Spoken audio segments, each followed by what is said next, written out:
ये गांव मेरा है, तुम्हें यहाँ कोई नहीं बचा सकता। ये जमीन अल्लाह की है, तेरा नहीं।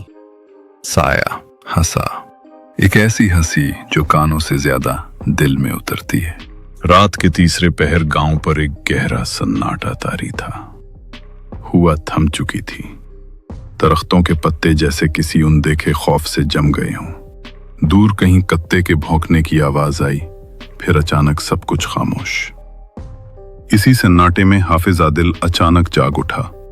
माथे पर पसीना, सांस तेज और दिल बेकाबू। उसने इर्द गिर्द देखा, सब कुछ ठीक था, मगर दिल के अंदर अजीब सी लर्जिश।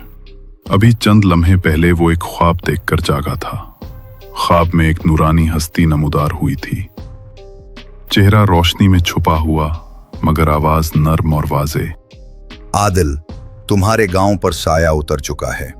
सिर्फ तिलावत, सब्र और ईमान से ही तुम इसे रोक सकते हो। आदिल ने फौरन वुजू किया, जाए नमाज बिछाई और तहज्जुद के लिए खड़ा हो गया। दिल में अब भी वो अल्फाज गूंज रहे थे। हर आयत के साथ उसका खौफ कम होता गया और यकीन बढ़ता गया। सुबह हुई तो गांव की फजा बदली हुई थी। चौधरी अकरम और इमाम मस्जिद, जो बरसों से भाइयों की तरह थे, एक मामूली बात पर झगड़ पड़े। मोहल्ले के बच्चों में अचानक दुश्मनी पैदा हो गई। लोग एक दूसरे पर शक करने लगे, बात बात पर गुस्सा करने लगे।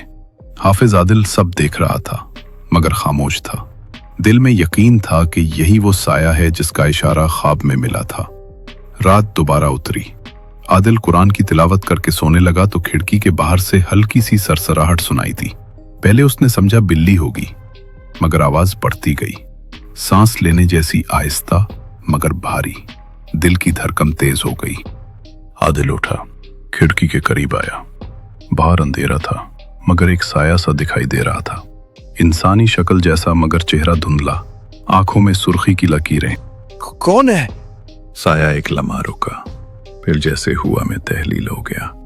सिर्फ ठंडी हुआ का एक झोंका आया और कमरे में तिलावत की खुशबू सी फैल गई। अगले दिन आदिल ने गांव के बुजुर्गों को बताया, मगर किसी ने यकीन न किया। बेटा, ज्यादा पढ़ाई करते हो, दिमाग थक गया होगा। सबने हंसते हुए बात टाल दी, मगर आदिल जानता था कुछ वाकई बदल गया है। उस रात जब वो इशा के बाद कुरान याद से दोहरा रहा था, मस्जिद के चिराग एक साथ बुझ गए। छत पर किसी के भागने की आवाज आई। आदिल ने बगैर रुके तिलावत जारी रखी। उसके दिल से अल्फाज खुद ब खुद बह रहे थे। अल्लाहु ला इलाहा इल्ला हुवल हय्युल क़य्यूम। दीवारों से गूंजने वाली आवाज जैसे रोशनी बन गई। एक लम्हे को मस्जिद के दरवाजे के पास वही साया दिखाई दिया, फिर चीख कर गायब हो गया। आदिल के होंठ लरज रहे थे, मगर दिल में एक नई रोशनी जाग उठी थी। ये जंग अब शुरू हुई थी। अगले चंद दिनों में गांव की फिजा और भी बोझिल हो गई। लोगों के चेहरों से मुस्कुराहट गायब थी। बाजार में बातें कम, झगड़े ज्यादा होने लगे। पानी की नाली, जमीन या मामूली कर्ज पर लोग एक दूसरे को दुश्मन समझने लगे। हाफिज आदिल मस्जिद में बैठा सब कुछ देख रहा था। उसके दिल में बेचैनी थी। ये वो गांव नहीं था जो चंद हफ्ते पहले अमन और मोहब्बत से भरा हुआ था।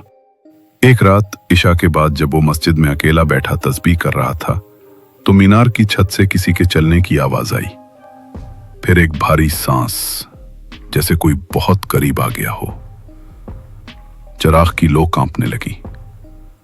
आदिल ने आंखें बंद की, दिल में दुआ की, या अल्लाह मेरे ईमान को मजबूत रख।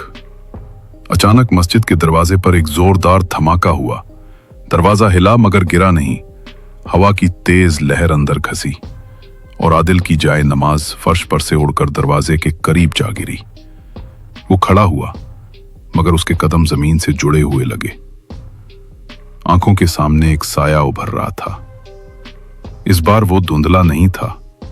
उसका सरापा काला, आंखें दहकती हुई कोयलों जैसी। साया बोला, मगर आवाज इंसानी नहीं थी। ये गांव मेरा है, तुम्हें यहाँ कोई नहीं बचा सकता। ये जमीन अल्लाह की है, तेरा नहीं। साया हंसा, एक ऐसी हंसी जो कानों से ज्यादा दिल में उतरती है। चिराग बुझ गया। मस्जिद अंधेरे में डूब गई। आदिल ने फौरन वो आयात दोहराना शुरू की जो उसे बचपन से याद थी। उसकी आवाज बुलंद होती गई, हर लफ्ज में एक रोशनी थी। साया पीछे हटने लगा, मगर फिर झपट कर आदिल के करीब आया। एक लम्हे को आदिल को लगा जैसे उसका सीना जल रहा हो, लेकिन उसने हिम्मत ना हारी। दिल में ये अल्फाज गूंज रहे थे, हस्बीउल्लाहु ला इलाहा इल्लाहु। एक तेज रोशनी पूरे कमरे में फैल गई। साया धुआं बनकर फैल गया और गायब हो गया। चिराग खुद ब खुद दोबारा जल उठा। आदिल के हाथ कांप रहे थे, सांस रुक रुक कर चल रही थी। वो सजदे में गिर गया, आंसू जमीन में जज्ब होने लगे। या रब, ये आजमाइश क्यों? इसी लम्हे उसके दिल में एक नर्म आवाज उभरी, गोया किसी ने दिल के अंदर कहा हो, रोशनी का इम्तिहान अंधेरे के बगैर नहीं होता आदिल। वो देर तक सजदे में रहा। जब उठा तो चेहरे पर सुकून था। अब उसे यकीन हो चुका था कि साया सिर्फ दीवारों में नहीं, लोगों के दिलों में भी घर बना चुका है, और उसे ये जंग अकेले नहीं, ईमान के साथ लड़नी है। अगली सुबह गांव पर अजीब सा सुकून छाया हुआ था। बाजार में लोग बात बात पर एक दूसरे को शक की नजर से देख रहे थे, और बच्चों की हंसी गुम हो चुकी थी। गांव के लोग अंदर ही अंदर खौफजदा थे, जैसे दिलों में कोई साया घुस गया हो। हाफिज आदिल मस्जिद के सहन में खड़ा हुआ। रात की लड़ाई ने जिस्म को थका दिया था, मगर दिल और ईमान पहले से ज्यादा रोशन थे। उसने फैसला किया, आज वो गांव को इस शैतानी ताकत से आजाद करेगा। लोग खिड़कियों से झांक रहे थे, कुछ के दिल में खौफ था, कुछ के दिल में उम्मीद। हाफिज आदिल ने आराम से खड़ा होकर दिल में दुआ की, या अल्लाह, ईमान की रोशनी से हर जुल्मत दूर कर दे। फिर उसने बुलंद आवाज में सूरतुल फलक और सूरतुल नास की तिलावत शुरू की। हर लफ्ज से एक नर्म रोशनी सी फजा में फैलने लगी, जो अंधेरे और खौफ को चीर कर गांव के दिलों में उतर रही थी। इसी वक्त गांव के चौक में साया नमूदार हुआ।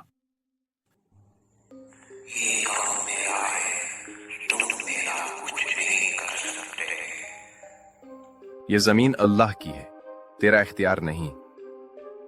साया आगे बढ़ा, मगर आदिल ने कदम जमीन पर जकड़ लिए। उसके दिल और जबान से अल्फाज खुद ब खुद बहने लगे, हस्बी अल्लाह ला इलाहा इल्लल्लाहु। रोशनी फजा में फैलने लगी। हर लफ्ज साये के जिस्म को दबाने लगा, और धीरे धीरे वो चीखता हुआ पीछे हटने लगा। आखिरकार एक जोरदार हुआ कि झोंके के साथ वो गायब हो गया, जैसे कभी वजूद में ही न रहा हो। लोग जो खिड़कियों से देख रहे थे, सबके चेहरों पर सुकून और खुशी जाग गई। दो भाई जो झगड़ रहे थे, एक दूसरे के गले लग गए। बाजार की फजा फिर से हंसी और गुफ्तगू से भर गई। हाफिज आदिल मस्जिद के सहन में बैठकर खामोश रहा। आंखों में आंसू थे, मगर दिल हल्का और मुतमईन। उसने आसमान की तरफ देखा और आहिस्ता कहा, रोशनी हमेशा जीतती है, बस ईमान मजबूत होना चाहिए। रात को जब वो लेट कर आराम कर रहा था, तो ख्वाब में वही नूरानी हस्ती दोबारा नमूदार हुई। चेहरा रोशन और मुस्कुराहट नर्म। तुमने अपनी जिम्मेदारी निभाई आदिल।